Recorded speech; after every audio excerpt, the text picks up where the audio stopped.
Le pluriel des noms. Partie 2. On verra dans ce cours le pluriel des noms composés.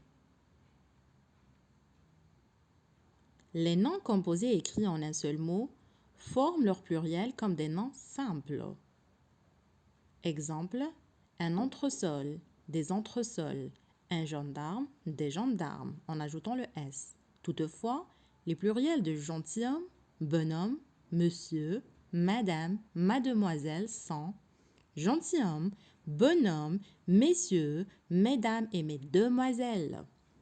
Le pluriel des noms composés est écrit en plusieurs mots.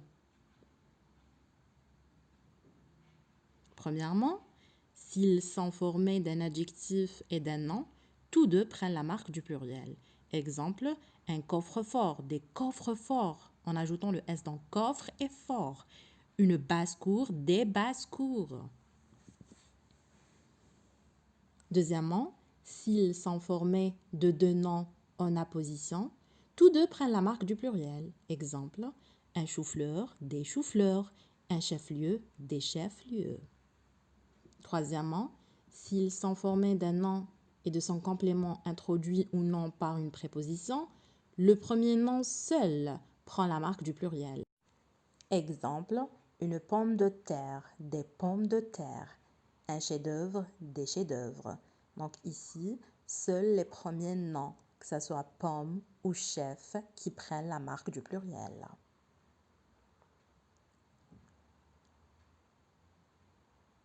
Quatrièmement, s'ils sont formés d'un mot invariable et d'un nom, le nom seul prend la marque du pluriel. Exemple, un avant-poste, des avant-postes, un en-tête, des en-têtes. Donc, seul poste et tête qui prennent la marque du pluriel. Cinquièmement, s'ils sont formés de deux verbes ou d'une expression, tous les mots restent invariables. Exemple, un va-et-vient, des va-et-vient. Un tête-à-tête, des tête-à-tête.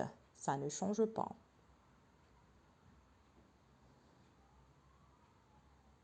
Sixièmement, s'ils sont composés d'un verbe et de son complément, le verbe reste invariable, le nom conserve en général la même forme qu'au singulier. Ainsi dans les composés de abat, porte et presse.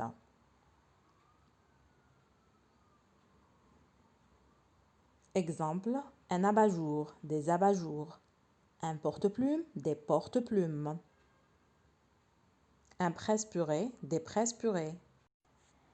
Un gratte-ciel, des gratte-ciels. Donc ici, ça ne change pas.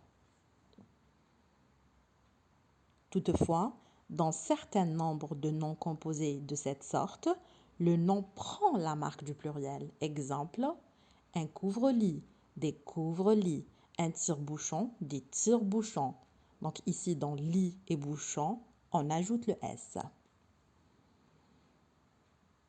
Septièmement, dans les noms composés avec le mot garde, celui-ci peut être un nom ou un verbe. S'il est un nom, il prend la marque du pluriel et le nom qui suit reste invariable.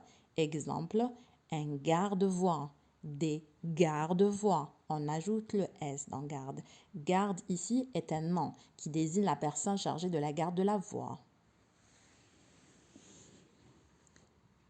Ici, il est un verbe, il reste invariable et le nom qui suit peut prendre ou non la marque du pluriel selon le sens. Exemple, un garde-boue, des garde-boue.